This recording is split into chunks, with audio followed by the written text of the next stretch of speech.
नमस्कार। मैं प्रोफेसर मीना श्रीवास्तव, शासकीय कमला राजा कन्या स्नातकोत्तर स्वशासी महाविद्यालय में इतिहास विषय की प्राध्यापक और विभागाध्यक्ष हूँ। मैं आज आप सभी के समक्ष उपस्थित हूँ ग्वालियर क्षेत्र का इतिहास लेकर के, जिसका भाग 4 हम प्रस्तुत करेंगे। और आज हम बात करेंगे आपसे पद्मावती या पवाया के इतिहास के संबंध में। प्राचीन पद्मावती, वर्तमान पवाया। पद्मावती नामक ऐतिहासिक नगर जो वर्तमान में पद्म पवाया कहलाता है, यह ग्वालियर के दक्षिण पश्चिम में यहाँ से 42 मील दूर एक छोटा सा गांव है। पवाया ग्वालियर जिले की पिछोर तहसील के अंतर्गत स्थित है। ईसा पूर्व 6ठी शताब्दी में 16 महाजनपद प्रतिष्ठित हुए थे। महाजनपद के अंतर्गत उत्तर में ग्वालियर तक उसके क्षेत्र का विस्तार था। भविष्य पुराण में यह उल्लेख प्राप्त होता है कि मध्य प्रदेश में पद्मावती नाम का भी एक जनपद था। इस जनपद के राजा नागवंश के थे। चलिए अब हम बात करेंगे पद्मावती के नाग राजाओं के संबंध में। ईसा पश्चात पहली शताब्दी के आरंभ में ग्वालियर क्षेत्र के आसपास नागराज था। खजुराहो के विक्रम संवत 1058 ईस्वी सन 1001 के अभिलेख से ज्ञात होता है कि पद्म राजवंश के राजा ने पद्मावती की स्थापना की थी। लगभग 20 ईसा पूर्व से 10 ईसा पूर्व में भूत नंदी ने पद्मावती को अपनी राजधानी बनाया था। कुषाणों ने इस क्षेत्र के नागों को अपदस्थ किया और अपने क्षत्रपों को यहाँ का शासन प्रबंध सौंप दिया। तत्पश्चात 3री और 4थी शताब्दी में ग्वालियर क्षेत्र में नाग वंश के राजाओं ने कुषाणों का अंत करके पुनः पद्मावती और इसके पार्श्ववर्ती क्षेत्र पर नाग राज्य को स्थापित करने में सफलता प्राप्त की थी। पद्मावती नगर के नाग राजाओं की राजधानी के संबंध में विष्णु पुराण में एवं वायु पुराण में यह उल्लेख प्राप्त होता है कि नवनागाः पद्मावत्याम कांतिपुर्यः मथुरायाम। चलिए अब हम बात करेंगे नागवंशी नाग राजाओं के संबंध में। उत्खनन से प्राप्त सिक्कों के आधार पर यह प्रमाणित होता है कि पद्मावती पर शासन करने वाले नाग शासक वृषनाग, व्याघ्र, विभु, बसु, वीरसेन, स्कंद, भीम, बृहस्पति, देव या देवेंद्र, प्रभाकर, रवि, भवनाग और अंतिम नाग राजा गणपति था। चलिए अब हम बात करेंगे आपसे पद्मावती की मणिभद्र यक्ष की मूर्ति के बारे में। उत्खनन में मणिभद्र यक्ष की पूर्ण मानवाकार मूर्ति प्राप्त हुई है। इस मूर्ति पर ईस्वी सन की पहली शताब्दी का लेख उत्कीर्ण है।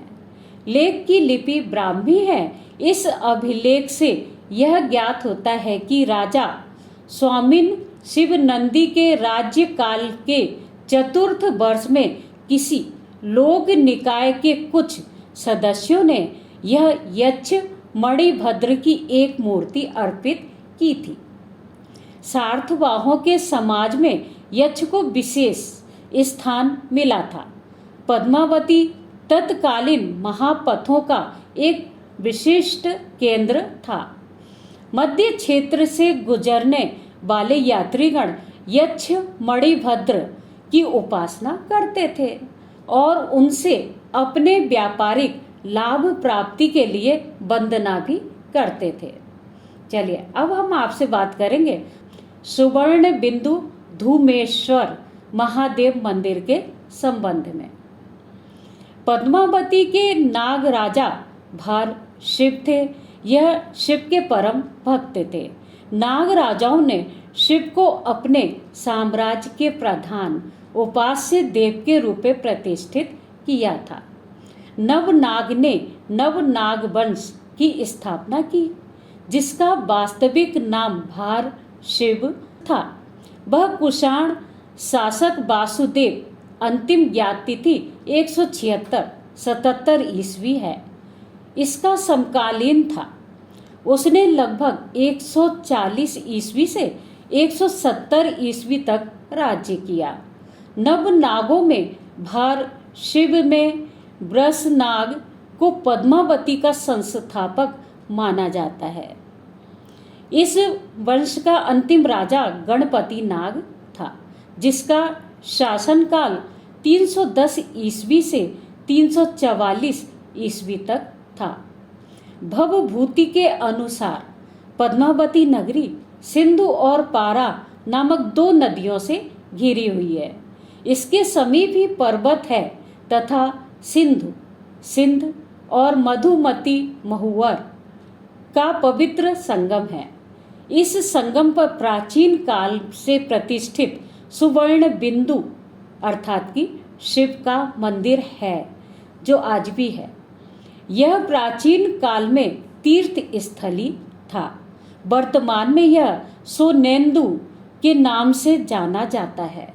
भवभूति प्राचीन काल में संस्कृत साहित्य के नाटककार थे।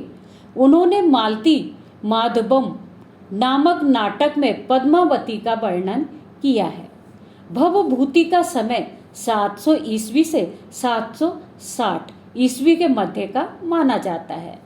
चलिए अब हम आपसे बात करेंगे पद्मावती के विष्णु मंदिर के संबंध में। प्राचीन पद्मावती नगर में वर्तमान में अनेक टीले दिखलाई देते हैं। इनमें से ही नदी के उत्तरी तट पर निकट स्थित एक टीले की खुदाई की गई थी।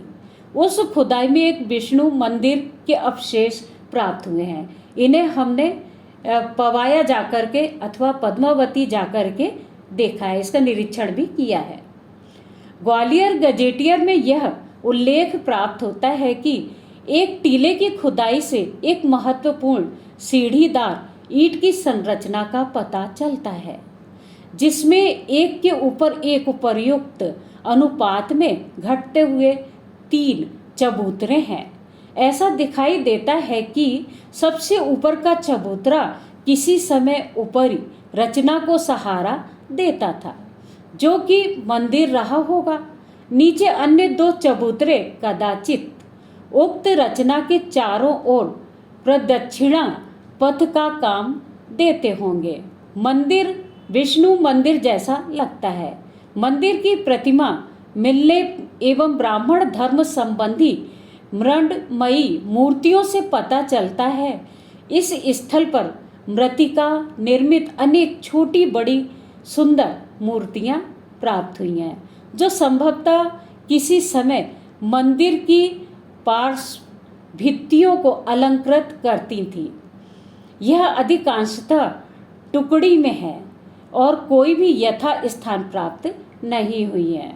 इस मंदिर के पास प्राप्त नाग राजा की मूर्ति तथा नागों से संबंधित मृद नाग राजा की मूर्ति तथा नागों संबंधी मृण मूर्तियां तथा सूर्य स्तंभ उनकी विष्णु प्रतिमा को स्पष्ट करते हैं। अब हम बात करेंगे आपसे पद्मावती में नाग राजाओं के सिक्के। वायु पुराण में नागों को वृष अर्थात शिव का नंदी कहा गया है। नाग राजाओं ने अपने सिक्कों पर वृष को स्थान दिया है।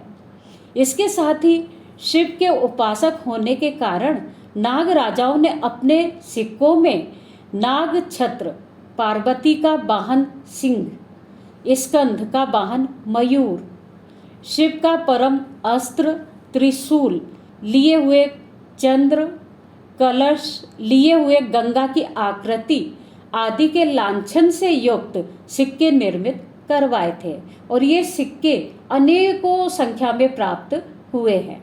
भवनाग एवं अन्य नाग राजाओं के सिक्कों पर चक्र का चिन्ह भी मिलता है। यह चिन्ह विष्णु के चक्र का प्रतीक है। उपर्युक्त सिक्कों के आधार पर यह प्रमाणित होता है कि नाग शासक विष्णु धर्म एवं शैव धर्म के उपासक थे। मध्य प्रदेश के पुरातत्व के संग्रह ग्रंथ से ज्ञात होता है कि नागकालीन इन सिक्कों में तांबे के टप्पे लगे थे। ये इंदौर एवं ग्वालियर संग्रहालय में संरक्षित किए गए हैं। अंत में हम मूल्यांकन करते हुए यह कह सकते हैं कि प्राचीन काल में प्रथम शताब्दी में प्रारंभिक नाग राजाओं ने पद्मावती, जिसे कि वर्तमान में पवाया कहा जाता है, वहां अपनी राजधानी स्थापित की थी। यह शिव और विष्णु के उपासक थे। इन्होंने शिव और विष्णु के मंदिरों का निर्माण यहाँ पर करवाया था और अपने सिक्कों पर अपने उपास्य देवी देवताओं के प्रतीक अंकित करवाए।